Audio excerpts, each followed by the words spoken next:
네, 어제장 복귀하고 오셨습니다. 자, 어제 일본 증시 같은 경우는 뉴욕 증시 영향으로 흔들렸지만 중국 증시 급등했습니다. 시진핑 주석이 증시 급락세 관련돼서 금융당국에 보고 직접 받겠다라고 하는 소식 나오면서 심천 종합이 5%, 또 홍콩 H는 4% 이렇게 급등이 나와줬는데요. 자, 오늘 우리 장 어떨지 개장 전 체크리스트 통해서 힌트 얻어보겠습니다. 신일섭 벤자민 투자연구소장 함께합니다. 어서 오십시오. 안녕하세요. 네, 개장 전 체크리스트 첫 번째 체크 포인트부터 확인을 하겠습니다. 엔비디아 강세의 국내 반도체 관련주들 어제 또 반가운 반등 나섰습니다. 어제 샘 CNS 16%, 워트 26% 이렇게 가까이 급등하는 모습 나오고 있는데요. 일단 엔비디아발 훈풍 어떻게 읽으면 될까요? 우리나라는 역시 또 다시 장비주를 공략하시면 될 것 같습니다. 엔비디아에게는 이제 많이 했기 때문에 그쵸? 지겹죠. 그냥 엔비디아 황입니다. 그냥 CEO 리스크도 없어요. 그쵸? 무슨 앨런 머스크가 어디 가서 뭔 파티를 했느니 그런 거 없어요. 젠슨 황은 떡볶이 파티를 하지. 그렇기 때문에 CEO 리스크도 없고요. 그냥 천비디아 지금 얘기 나오고 있는데 천비디아 갈 수도 있겠죠. 그렇기 때문에 우리나라가 문제인 거잖아요. 엔비디아 수혜주라는 게 수혜주가 없잖아요. 실질적으로 다 그냥 갖다 붙인 거지. 그러니까 결국 우리나라는 장비주에서 저기를 찾아야죠. 왜냐면 지금 장비 부품 소재 순서대로 간다고 했고 장비주가 강하게 갔는데 생각보다 더 강하게 간 거는 장비주가 아주 새로운 어떤 영역에 이르렀기 때문에 원래 그 메모리 반도체 사이클에서 가던 그 장비주의 흐름보다 더 가버리는 지금 상황이죠. 결국 다시 움직인다고 하더라도 또 장비주에서 SK 하이닉스 향 혹은 HBM 향 이런 것들이 움직이겠죠. DIT나 STI, 이오테크닉스 이런 것들 수율에 관련된 것들 있죠. 네, 그런 것들로 가야 될 것 같습니다. 네, 반도체주 다시 움직일 때 결국은 장비 쪽 봐야 한다 말씀을 주셨습니다. 엔비디아 관련해서 어제는 한 1.6% 정도 소폭 내려앉았습니다만 어떻게 보십니까? 엔비디아 없으신 분들은 지금도 기회라고 봐야 될까요? 그렇죠. 일단은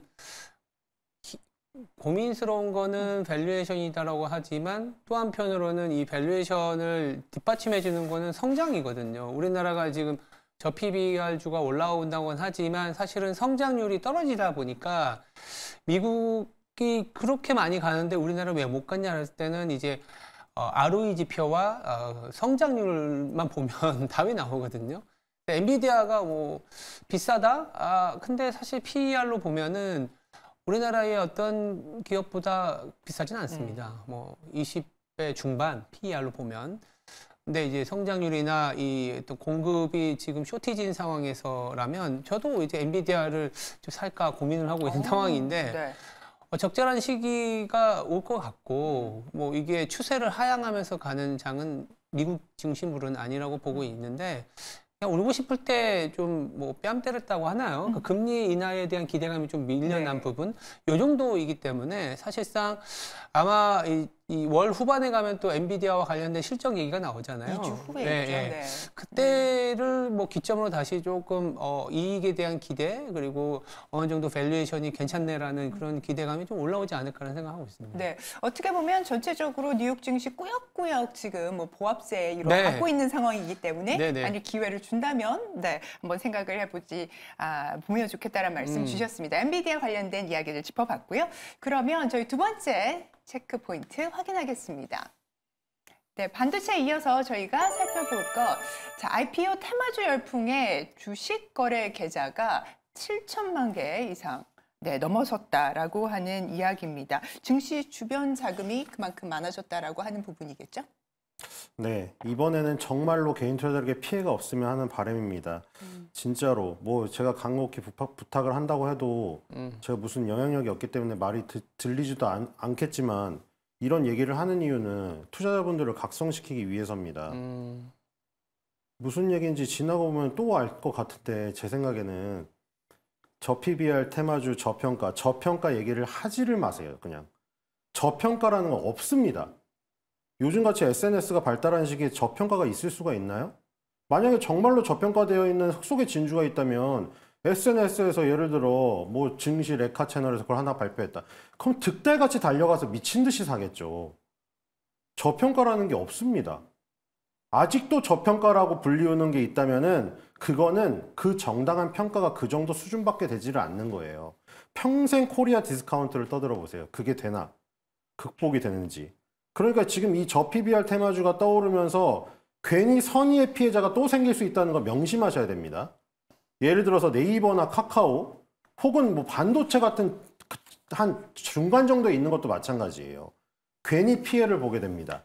이렇게 되면. 만약에 저 PBR 테마주가 정말로 정당한 대가를 받아가지고 올라가서 근본적으로 변화를 해서 장기 투자에 씨앗이 된다면 모르겠는데 만약 그게 안 될 경우에는 어떻게 돼버리냐면은 기존의 성장주는 빠지고 저 PBR은 정말로 그냥 테마주로 단기적으로 쑥 올랐다가 내려가면서 또 피해를 봅니다. 양쪽에서 피해를 보겠죠. 그럼 또 이렇게 오랜만에 들어왔던 이 그 수많은 계좌들 10만 전자, 12만 전자 불렀다가 삼성전자에 다 물려가지고 계속해서 우리나라 그 저기를 욕하는 것처럼 똑같은 게 또 반복이 됩니다. 그래서 그게 너무 우려스러운 거예요, 계속. 그렇기 때문에 계속 얘기를 드리지만 결국에는 또 피해가 발생될 거다. 그렇기 때문에 그거를 명심을 해야 될 것 같습니다. 저 PBR주 테마주라고 말씀을 주셨는데 싼 데는 싼 이유가 있다 이런 취지의 말씀이신 거죠. 그러니까 PBR 관련주들 정책이 바뀌어서 그만큼 더 높은 가격을 쳐줄 수 있는 이런 시장 변화를 기대하는 그런 심리가 아닐까 저는 생각을 했는데요. 그렇게 됐으면 하는 바람입니다. 계속해서 뭐 그런 것들은 너무나 많았기 때문에 이런 정책들은 정말 수도 없이 많았어요. 진짜로. 그런 것들이 이 반영이 됐다면 진작에 반영이 됐었고 코리아 디스카운트라는 말 자체가 없어야 돼요, 지금. 그리고 맨날 무슨 뭐 외국의 PER, PBR이 어떤데 우리나라는 PER, PBR이 어떠니 그거를 얘기하려면 진작에 지금 같은 경우에 어거지로 끌어올리는 거잖아요. 그러니까 이거 그죠. 선생님이 야 얘는 정말 멋있고 정말 예쁜 애야. 근데 반 애들이 아무리 봐도 아닌데 쟤 예쁘고 멋있대요. 얘 반 대표로 학예회를 내보내야겠대요. 그래서 그냥 선생님 말을 믿었죠. 근데 선생님 말을 믿고 딱 학예회에 나갔는데 학예회에 나가는 순간 이미 다 실력이 들통나 버려가지고 손가락질을 하면은 그거는 무슨 망신입니까? 그러니까 결국 그렇게 되는 일이 여러 번 있었기 때문에 또 데자뷰가 지나가고 있는 거예요. 제발 그런 일이 없었으면 좋겠고 괜히 또 아니 그러니까 이게 자신의 그 실력이 있어가지고 혹은 그거잖아요. 정부의 정책이 이제 밖에서 달걀을 두들겨주는 거라면 달걀 안에서도 반응이 있어야지 그게 알이 깨어나가지고 부활을 하는 건데 만약에 그 안에서 안 따라줄 버리면은 이거는 그거예요 그냥. 나오는 신용만 하는 거죠. 안에서도 똑똑똑 소리가 나네? 야, 이번에는 진짜 부활을 하려나 보다. 그 달걀을 가져갔더니 그 달걀을 가져간 투자자는 알고 보니까 그 안에가 썩은 거였어요. 그 소리는 환청이었던 거예요. 또 그렇게 돼가지고 또 이제 제2의 삼성전자처럼 현대차를 욕하는 일이 없기를 제발 기원합니다. 결국은 기업들이 정말 적극적으로 주주 환원책을 내야 된다 이런 뭐 의견으로 저는 읽었는데요. 지금까지의 분위기는 어떻습니까, 산 소장님? 조금씩은 바뀌고 있는 건 맞는데 강제성에 대한 얘기들이 좀 나와줘야 네. 돼요. 인센티브가 아니라 이렇게 기업 밸류 프로그램에 동참하지 못한다면 일본 같은 경우에는 뭐 거래소에서 상장 폐지까지 거론을 하고 있는 상황이기 때문에 그런 강제성, 자사주를 매입을 했으면 소각으로 반드시 가야 된다라는 어떤 의무 조항, 그리고 상법 개정을 통해서 주주의 의무를 이사회가 이제 다할 수 있는 어떤 법 개정안, 세법, 배당소득세나 상속세에 대한 변화 이런 것까지 이제 수반이 되지 않으면 단기적으로는 상당히 쉽지 않은 그런 이슈일 거다라고 보고 있고. 분위기나 정책적 방향은 정말 맞는 방향인 건 맞는데 이게 우리나라 증시가 그동안 답보 상태로 보였던 거는 이 의지와 여력의 두 가지 코멘트를 줄 수가 있는 것 같아요. 여력이 있어야 돼요. 의지가 있어도 안 됩니다. 왜냐하면 내가 진짜 주주 환원을 하고 싶지만 돈을 못 번다. 여력이 없잖아요. 그런 기업들은 많습니다. 지금 이자 보상 배율이 1도 안 되는 기업들이 난무하고 있기 때문에 그런 기업들을 좀 솎아내야 되고, 두 번째는 이제 의지적인 측면인데, 의지는 이제 칭찬보다는 이제 약간 페널티가 중요하기 때문에 그 페널티 조항에 대한 논의가 조금 더 확산이 되지 않겠나 이렇게 말씀드릴 수 있을 것 같습니다. 설 연휴를 앞두고 쉬어가는 장세라고 봐야 될까요? 아니면 저 PBR 관련된 관심은 이제 좀 줄어들었다 이렇게 봐야 될까요? 관심은 계속 살겠지만 아까도 말씀드린 것처럼 여력으로 이제 넘어간 것 같아요. 네. 의지에 대한 확인, 의지를 뭔가 불러일으킬 만한 상황은 됐지만 여력 실제 정말 현금 흐름, 잉여 현금 흐름이 괜찮아야 지금 내가 산 이 종목이 PBR이 좋아질 수 있는 가능성이 있거든요. 이 잉여 현금 흐름이 개선되지 않는 상황에서는 주고 싶어도 못 준다는 거기 때문에 소강 상태일 수도 있지만 소강 상태라는 게 뭐냐면 이제 정말 종목 옥석 가리기라고 해야 될까요? 그렇게 가는 장이라고 볼 수 있는 거죠. 네. 네. 그러면 지금 저 PBR 관련 쪽에서는 지금 소장님께서 보시는 종목들 좀 있을까요? 그나마 뭐 우리나라에서 외국처럼 하는 행동을 외국처럼 하는 기업들이 되겠죠. 메리츠 금융지주 같은 거죠. 네이버, 카카오 맨날 무슨 문어발식 확장해가지고 쪼개기 상장해가지고 이것저것 다 상장한 다음에 그게 다 빠져가지고 개인 투자들 열받게 하는 그런 행위랑 정반대로 합치기 상장을 하지 않나. 그리고 이제 자기네 거를 자사주를 가지고 자기 그냥 지분율 저기에 쓰면은 모르겠는데 자사주를 갖다가 소각을 하지 않나. 이런 아주 찬양받을 만한 행동들을 하는 메리츠 금융지주. 애플이 MS에 뒤진다고 하지만 애플이 계속 꾸준히 올랐던 이유. 매년 자사주를 사다가 소각을 하고 불태워주는 거죠. 그러니까 얼마나 주주들은 행복합니까? 돈을 들여가지고 자사주 소각하다가 해준다는데. 그러니까 메리츠 금융지주가 다른 금융주주에 비해서 뜨겁게 오르는 거예요. 그리고 또 뭐 JB 금융지주 같은 이제 시중은행이 될 수도 있는 그런 지방금융지주 이런 회사들이 오히려 버퍼를 받지 어거지로 끌어올려가지고 PBR, PER을 재무제표에 뭐 1분기, 2분기 그 정도 찍는다고 해서 다시 돌아간다면 또 제2의 피해가 지금 제2의 피해가 발생되는 게 네이버 카카오 주주분들은 이제 막 밑에서 올리려고 하는데 네. 이게 웬 된소리야 그러고 있을 거예요. 그렇죠? 아니 네이버 카카오도 이제 오르려고 했는데 여기서 갑자기 저 PBR을 하면은 그러면 상대적으로 고PBR인 네이버 카카오는 고평가입니까? 그러니까 이게 PER, PBR이 높고 낮음으로 고평가, 저평가를 나누면 안 돼요. 인기라니까요. 저 PBR, 저 PER은 인기가 없는 거예요. 그대로 그냥. 인기가 없는 거지 저평가가 아니라니까 그걸 착각을 하면은 안 됩니다. 저평가, 고평가가 지금 이렇게 다 모든 것이 지금 투명하게 그냥 나와 있는 상태에서 정말로 저평가, 아니 그게 어떻게 있을 수가 있어요. 예를 들어 SNS에 스타로 떠오르는 사람들이 왜 스타로 떠오르겠어요. 정말로 떠오를 것 같은 실력과 인기가 있을 것 같은데 가만히 있으니까 가만히 냅두지 않는 거예요. 가만히 냅두지 않는다니까 인기가 있는 거는. 그럼 PER, PBR이 엄청나게 올라가겠죠.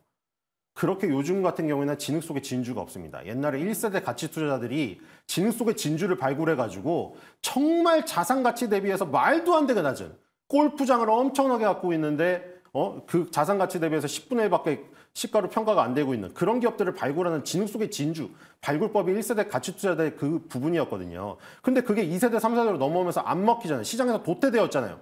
1세대 가치 투자자분들 지금 다 은퇴하셨어요. 뒤로 물러나고. 왜 그러냐면 그게 안 먹히니까요. 왜냐면 진흙 속의 진주는 이제 발굴되고 다 발굴됐어요. 그러니까 지금 현재 PER, PBR이 낮다고 그걸 저평가라고 부르는 것은 그게 저평가가 아니라 시장의 정당한 평가예요. 그 정도 수준인 거예요. 근데 그거를 막 어거지로 만약에 끌어올린다 변화 없는 순간에 그러면 그거는 다시 도루묵이죠. 그렇게 되면 피해는 양쪽에서 또 발생된다는 얘기죠. 네. 네이버 카카오가 올라갈 수 있는 지금 순간이 왔는데 찬물을 끼얹는 격이 됩니다. 그렇기 때문에 제2의 피해가 발생되지 않기를 꼭 바람을 하고요. 메리츠 금융지주나 JB 금융지주 같은 경우에는 같은 금융지주 안에서도 굉장히 그 두각을 나타낼 만한 행동들을 하고 있기 때문에 주목할 만할 필요가 있다. 네, 이렇게 좋습니다. 보입니다. 자, 저 PBR 테마 관련돼서 저희가 이모저모 좀 짚어봤고요. 자, 마지막 체크포인트 확인하겠습니다. 자, 세 번째로 저희가 살펴볼 이슈 바로 사법 리스크를 턴 이재용 회장 뉴 삼성 드라이브 건화입니다. 명절 현장 경영에 나섰다고 하는데요. 어떤 변화들 좀 기대해 볼 수 있을까요? 네, 이재용 회장에게 또 삼성그룹에게는 정말로 아주 좋은 뉴스죠. 야, 여기서 또 뭔가 나왔으면은 진짜 저번에 그냥 들어가셨다 나왔잖아요. 이번에 만약에 또 공백 사태가 발생됐으면은 진짜로 이거는 어려움이 있었을 텐데 정말 다행히 물론 이게 검찰이 또 항소해가지고 또 어디까지 끌고 갈지 모르겠으나 일단은 그쵸 일단 넘어갔죠. 그렇기 때문에 이제는 TSMC랑 이 경쟁에 나설 수 있다. 여기서 아까 그 장비주랑 또 이어지는 건데 네. 지금 나오는 게 1.4 막 나오고 있잖아요. 이제 나중에는 이제 0점대로 들어가기 직전이에요. 이게 비메모리가 메모리도 지금 벌써 이제 10단위로 들어가 버리잖아요. 이제 1987로 갈 거예요. 메모리도. 그럼 이렇게 되면 어떻게 되면 숫자가 줄어드는 게 이제 조금씩 느려지겠죠. 옛날에는 막 180 막 이게 확확 줄어들었잖아요. 그러다 보니 이제 어디서 결정이 되냐면 누가 수율이 높은가, 불량품이 낮은가 여기에서 결판이 나기 때문에 거기에 관련된 것들이 아까 전에 그 HBM 관련 장비주들, 수율 관련 장비주들인 거죠. 삼성전자가 이제 이 나노 경쟁에 들어간다고 하면은 이제 거기서 갈리는 거죠. 이제 서로의 창 끝은, 창의 칼날은 서로가 다 날카로워요. 여기서 더 이상 날카롭게 하는 것이 육안으로 보기에 어느 게 날카로운지 분간할 수가 없을 정도입니다. 이제 여기서 승부는 어디서 갈리겠습니까? 누가 불량 칼을 덜 뽑아내는가? 누가 10개의 칼을 찍어냈을 때 9개의 칼이 수율이 높은 이 정상품을 뽑아내는가의 싸움으로 가게 되어 있습니다. 그렇기 때문에 삼성전자도 그런 파트너들을 찾을 것이고 네. SK하이닉스도 그런 파트너들을 찾을 것이죠. 그렇기 때문에 그 수율에 관련된 업체들, 그게 DIT, STI, 이오테크닉스 이런 장비 업체들이거든요. 장비 싸움에서 갈린다. 이 부분에서 삼성전자, SK하이닉스, 그다음에 삼성전자와 SK하이닉스의 칼이 될 수 있는 그런 장비 업체들을 다시 주목을 하는 게 좋지 않을까. 지금 이 반도체주는 가치주라 딱 중간쯤에 있거든요. 뭐냐면 아까 저 PBR주도 아니고 네이버 카카오 같은 성장주도 아니고 중간단에 있어요. 지금 주가도 되게 애매하죠. 네. 보시면 현대차, 기아차 팍 솟으니까 네이버 카카오 폭락하죠. 그 시소의 가운데 앉아 있는 게 반도체거든요. 여기서 이제 여러분들 이제 선택을 하셔야 되는 거예요. 저 PBR주를 믿고 현대차, 기아차 베팅을 할 거냐? 아니면 이때 된서리를 맞은 네이버 카카오로 갈 것이냐? 아니면 나는 그 양단이 너무 싫다. 나는 그냥 적당한 성장에 적당한 안정성을 가진 반도체를 갈 것이냐. 여기서 자신의 성향에 따라서 선택을 해야 될 이 기로점에 서 있다. 이렇게 판단이 됩니다. 네, 미세 공정 경쟁 승부 이제 수율로 옮겨가면서 수율을 높일 수 있는 장비 기업들 보자 말씀을 주셨습니다. 첨언하실 게 있을까요? 반도체가 결국은 또 어떻게 보면 움직여줘야 되고 네. 그리고 최근에 좀 의구심이 많았던 게 삼성전자였지 않습니까? 주가만 봐도 아니면 밸류에이션만 봐도 SK 하이닉스 대비 삼성전자는 그 어느 시기보다도 밸류가 밑에 와 있어요. 상대적인 밸류로 보면 그만큼 삼성전자에 대한 투자자분들의 시각이 조금은 좀 뭐랄까요 안 좋게 봤는데 최근에 외국인 투자자들이 조금씩 움직이고 있는 거는 가격적인 매력이나 그리고 이제 잉여 현금 흐름 갖고 M&A나 투자를 할 수 있는 기업이다라는 거에 평가를 주고 있는 것 같거든요. 그리고 삼성전자가 움직여야 2,700, 2,800을 갈 수 있다라는 측면에서는 우리 시장을 좀 긍정적으로 바라보시는 분들은 이제 반도체를 비롯한 삼성전자를 좀 봐야 될 때가 된 거 아닌가 이런 생각도 하고 있습니다. 네, 우리 시장의 상단을 열어줄 삼성전자의 또 좋은 소식 한번 기대를 해보면서 오늘 개장 전 체크리스트 이제 마무리를 해보도록 하겠습니다. 신일섭 소장님 오늘 말씀 대단히 감사합니다. 감사합니다.